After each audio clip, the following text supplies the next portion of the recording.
Hey everybody, welcome to Tiny Cabin Montessori. My name is Brianna and I'm going to be giving you guys a virtual tour today of the classroom, so come on in. When the children first arrive, they'll be able to come on in and put their backpack and their lunches away over here in their designated cubby, and then they can just go ahead and have access to the entire yard.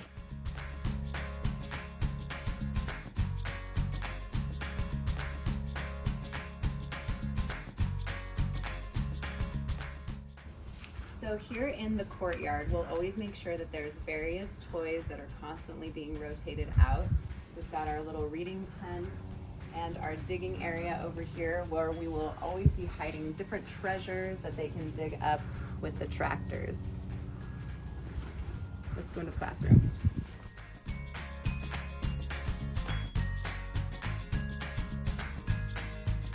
Our first room here is full of dramatic play and also our little reading nook.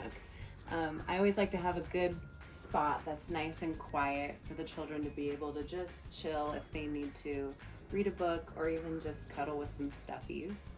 Over here we have our play kitchen and also our real kitchen where we have all of our bunny food, and the kids can come over and prepare their own little bunny salads with carrots and different snacks for the bunnies, and they can care for them, which fosters a lot of empathy with children that are between 3 and 6. So let's come on into the actual classroom.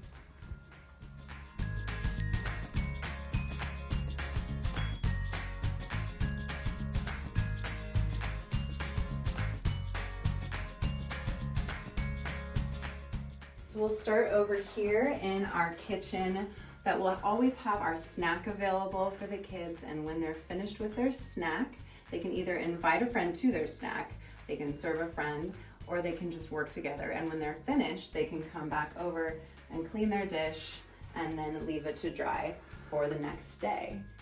This whole area over here is our practical life area. And what that is essentially how to teach the children to just function within the classroom and in their daily lives, how to dress themselves, how to use various tools, how to care for their environment, like cleaning their dishes, and just how to use little things that they're gonna incorporate in their lives, like this little lock work here. And they get to match the key with the right lock and see how they open, and then how to lock it again. And when they're finished with their work, they can just put it away. This is our art shelf over here. We'll always have some sort of free art and various just art projects. Over here we have a nice cutting work with interesting scissors. So they would take a snip and their scissor, and they would put it on their tray, and they would bring it over to their table, and they can use all these fun scissors to see the different shapes and patterns that they make. And when they're finished, they can put it in an envelope and take it home. Over here is our botany shelf, which is really nice to have it right next to our garden room over here. This is a potting shed that we can do lots of germination and do plant starters. And it's also where Max and Luna get to hang out at nighttime. Right next to botany, we have our geography units. And we always like to start with the simplest form in anything in a Montessori classroom. And when it comes to geography, that is land and water. So we start with showing the children that this represents the planet Earth, and that on Earth we have land, which is rough here, and water. And we'll play a game, and we'll ask them, what is this? Say land. What is this? Water. And then you try and trick them, and when you point to Hawaii, say, what is this? And they'll say, oh my gosh, it's land, it's so small. And from there we'll discuss different types of land and water forms, like lakes and bays and gulfs and isthmus. That's really exciting to show them that. Come on over here and I'll go ahead and show you guys our language area. Over here is one of my favorite areas because it's so beautiful and the children are very attracted to all the work on the shelves. Now, if a child would like to work with any of the works in here, they can either take it to a table or they can take it to a rug. And here's where our rugs are. And the way they would do this is they would find a spot and they would roll their rug out.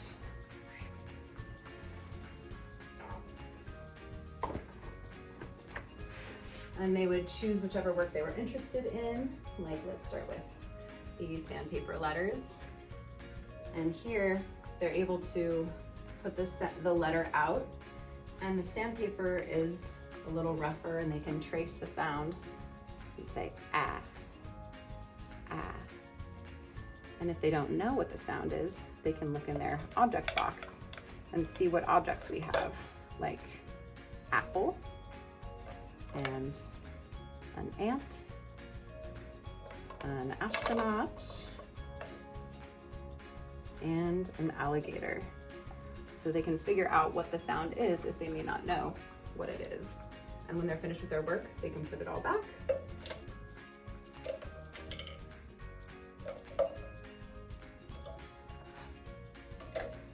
And put it back where they found it. And then they can roll up their rug.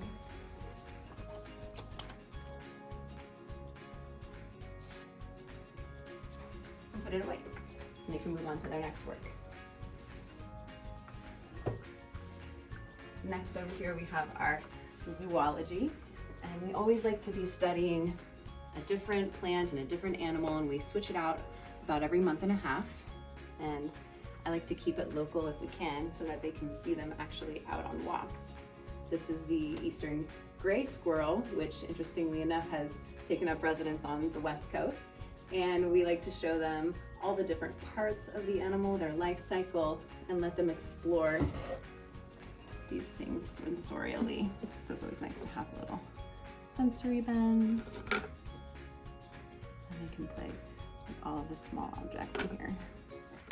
Some kinetic sand. And then when they're finished, they can put it back. And then we can move on to sensorial. So this is our sensorial wall here.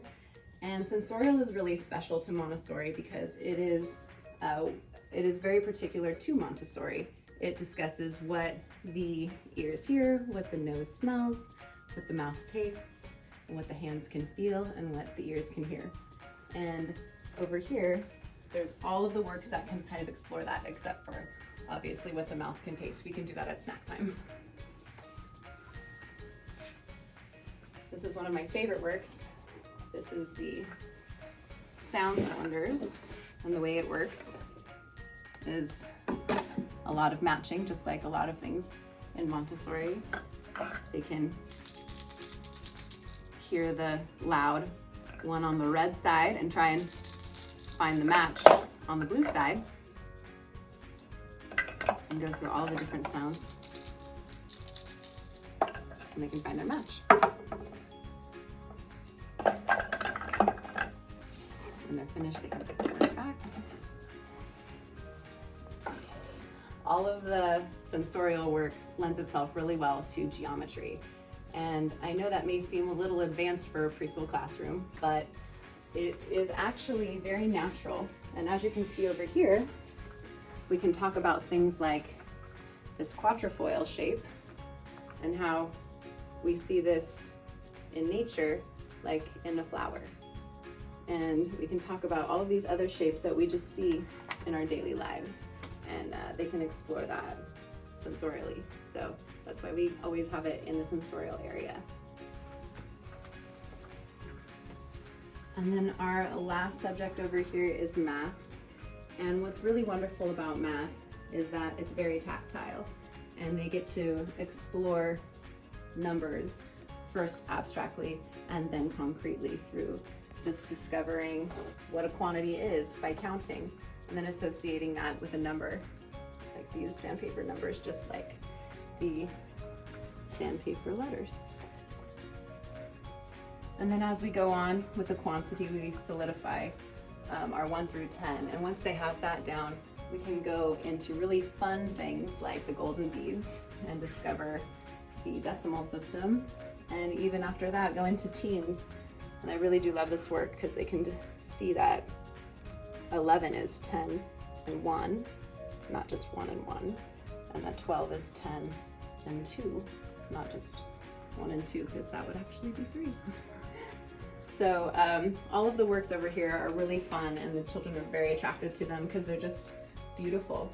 And we're really excited that we were able to get a lot of the work that we have here, because not every Montessori classroom is able to have every single piece of math, but somehow we've been able to acquire it here, and it's really beautiful to work with.